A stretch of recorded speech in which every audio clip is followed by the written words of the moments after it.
Sorry, we didn't get tested beforehand, so I'm just looking to the clerk to make sure I get a thumbs up on the sound. All right, great. Thanks to all our witnesses for being here, and we hope that you and your loved ones are safe and healthy during this pandemic. It's very good of you to give testimony today that will help hopefully form some of what we should see in a spring budget.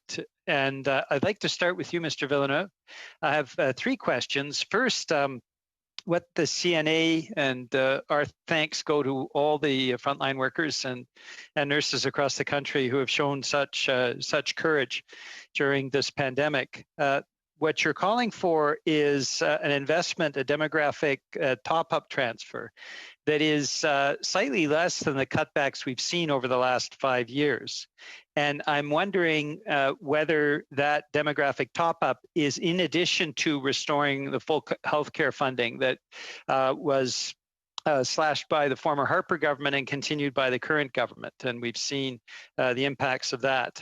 My second question is around long-term care and what you think is needed. Should long-term care really come under the Canada Health Act as part of ensuring that there is a publicly administered long-term care and long-term care standards across the country to avoid the nightmare that we have seen repeated numerous times often in private long-term care homes over the course of the last few months.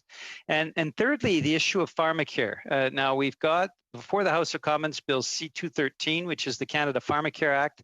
MPs will be voting on it in February. It would provide the legal framework for universal publicly administered access to medication.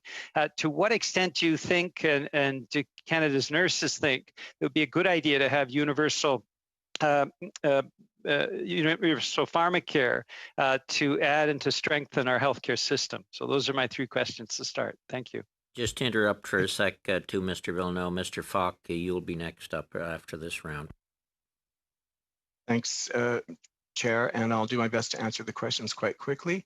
CNA has a long-standing position in strong support of universal pharmacare and would be very pleased to see that go forward as a key piece of Medicare. I'll work backwards. You're asking a lot of me to remember three things. Around long-term care, that whole sector has been not well treated at the best, and at the worst has been kind of neglected. We have watched over several decades as the amount of acuity inside those places climbs at a level that if you've not been in one, I think you'd be shocked. Certainly when I graduated, many of those patients would have been in a hospital with a registered nurse. So as we've moved care out to homes and communities and long-term care, we have not shifted budgets, interests, professional supports, funding, leadership, training, all those pieces. So now we have a very well-intended workforce that is largely made up of unregulated providers doing their very best. And we need a really big multi-billion-dollar investment in that sector to cast it anew, starting with staffing, wages, physical plant. Some of those places, it would never be allowed in a hospital. So the whole sector needs a discussion, and really we need to frame what do we expect as Canadians to get as we age, starting at home so we don't have to go to those places, and right through to end-of-life care. Your first question, I'll try to be as quick as I can. If I'm understanding you correctly, we took the figures calculated by the Conference Board of Canada, which was the $93 billion over 10 years, and took a 22% cut of that. And so it's somewhere around 13 billion in the first 5, up to a total of 21.1 billion over 10 years. We approached it that way, if that helps answer your question. Thank you. Well, thank you very much. And what I hear you saying, as well as many people have said, is that we need to work on the revenue side to build up the resources to make these investments. That means taxing billionaires, cracking down on overseas tax havens, making the web giant companies pay their fair share of taxes. That's how we create the fiscal ability to do these things. So thank you very much for that. Mr. Saul and Ms. McNichol, two things regarding the disability tax credit and people with disabilities generally. What percentage of people going to community, the community food centers are people with disabilities, and you've stated very clearly that we need to make it refundable, the DTC. The reality is most people with disabilities aren't on the DTC. Do you have any recommendations about how to increase access so that everybody with a disability across the country can actually access the disability tax credit? A fairly tight answer there, if you could, folks. Okay, sure. About 22% of people who go to community food centers are on disability support. And I would say two things to your last question, Mr. Julian. The first is that it's quite a difficult credit to get. And so a lot of people, like sometimes you just have to do your taxes and then you get a tax credit. There's a lot more involved in this. So anything the federal government can do to kind of simplify that would be great for these people. And the other is that I think you'd find a lot more people would be signing up for it if they could get that $1,300 a year. And so I think it's about 1.5 million people who could potentially get it who don't. And I think those two things would help, making it simplifying it and then making it refundable. Thank you for your question. Thank you all. Then turning to.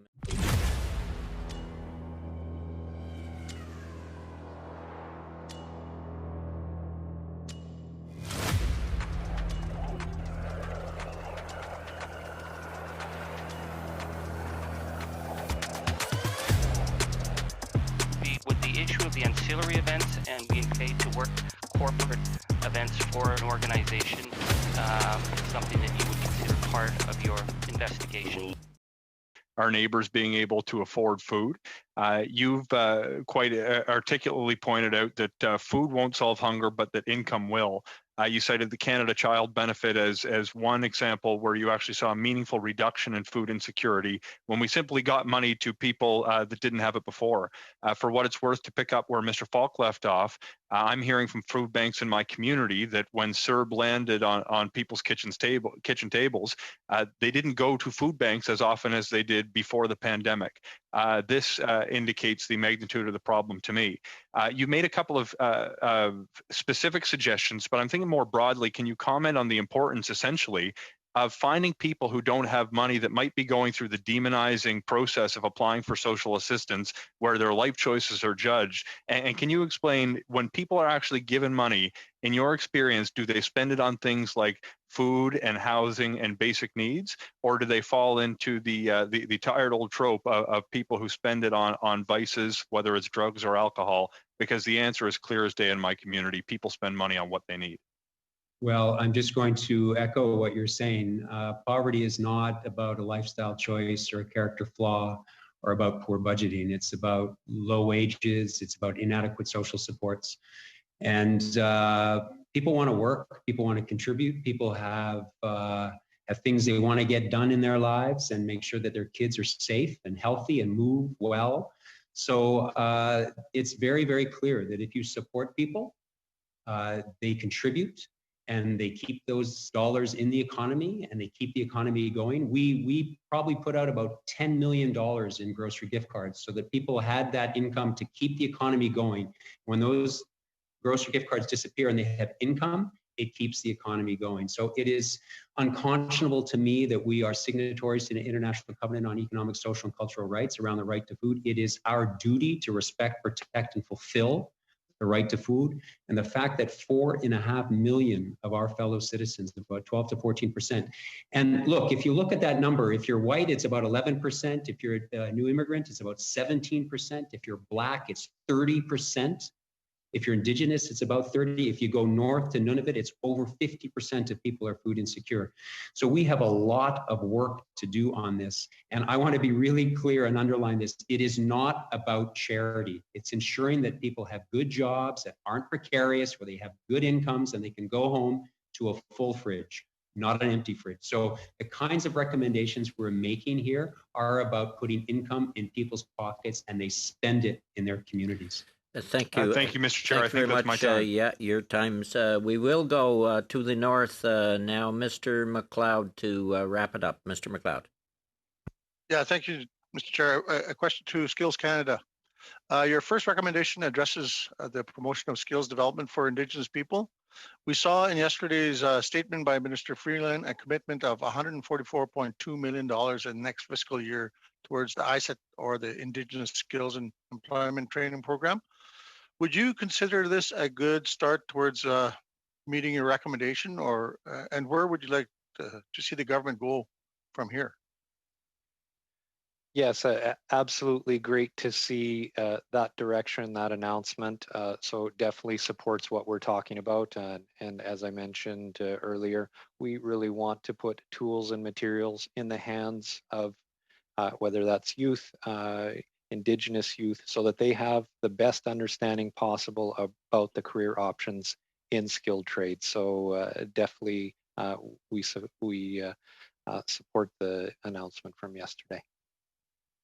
Thank you. We will have to end it there. I hope within a couple of weeks we can get back to our hour-and-a-half schedule. This is pretty fast and rapid.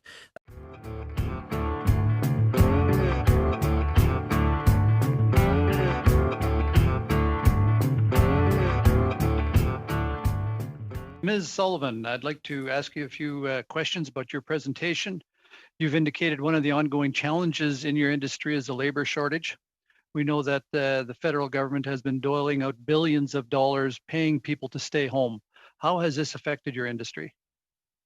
Well, it's certainly been a contributing factor in our labor challenges. We went into COVID-19 with a shortage of labor, and certainly we're now at about 10% vacancy rate on any given day, so it has been difficult. There are circumstances where companies have felt that they have had a challenge in filling positions because of some of the support that has been available. Certainly the problem is more complex than that, though, so I wouldn't chalk it all up to that. But we are seeing definitely this dichotomy between having such a high vacancy rate in an industry when we're also facing such high unemployment in the general economy. Correct. Yeah, and from our previous panel, we heard of the employment levels being up and people looking for work, and for high-paying jobs. And I know your industry is actually very good at creating high-paying full-time jobs for people. Yeah, so we employ about 300,000 people, and it runs anywhere, obviously, from executives to food scientists, marketing experts. The vast majority of our workers, in fact, are what we call frontline food workers. So the people you think of on the assembly line, butchers, jobs that are quite accessible, well-paying, stable jobs, quite accessible to people who may have just fundamental skill levels. But I will tell you, have vacancies across the board. One of the biggest areas we have a problem is, in fact, in skilled trades, where we see a huge deficit across the entire manufacturing sector. Yeah. And I will say that all of Canada's manufacturing industries are at great risk if we don't start to address that. Yeah, we need to do some better pairing with the workforce and yes, and the demand. A lot of your manufacturers, your processors have had to shift focus from providing a restaurant industry to providing a retail industry. Can you talk a little bit about the complexities that has caused for your industry? They've obviously had to retool up. They've got to create and manufacture different packaging. What kind of stress has that put on the industry?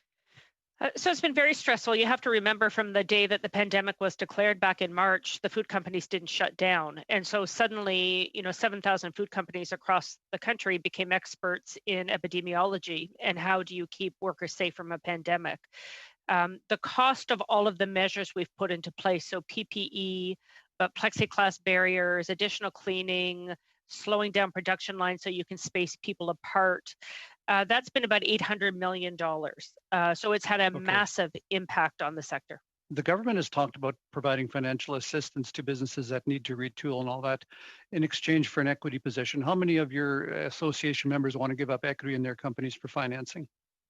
I don't think I would be able to find one that would. Right. I think you're right. I don't think one of them wants that proposal. Another question. You know, my constituents have told me that food prices in the grocery stores have increased significantly this past year. Would your processors and manufacturers vouch that their clients, the retail sector, have increased their prices substantially? So I can only speak to the prices that we are paid by the retailers. And I think what we have found is that there has been a flatlining of prices. In fact, some of our companies have said that retailers say to them not to even try to pass on a price increase, which obviously just puts food manufacturers in the middle. And ultimately, those cost pressures where they can get pushed down to farmers as well, which I don't think is of any benefit to Canadians and to the security of our supplies, food supply. Last question, right. Ted. Yeah, that's what I suspected. I thought too that from the manufacturing perspective, probably the pricing was pretty flat. Yeah. But we know from the retail side, the grocery store chains have certainly been opportunistic in raising their prices. And yet we still have an environment where the government gives them $12 million to upgrade refrigerators. Just seems a little strange. Well, a bigger concern for us right now is, I know most of you have been following, is that retailers have in fact arbitrarily increased fees on food processors and the suppliers. So we're in a position where our costs have gone up almost $1 billion. We can't pass any price increases on through retail, and retailers in the middle of a pandemic are asking us to pay them in order to make their capital improvements. So we're seeing incredible pressures on the food supply chain. It's just not something that's sustainable. Right. Thank you, Ms. Sullivan. Thank you, Mr. Easter. Thank you. And just on that.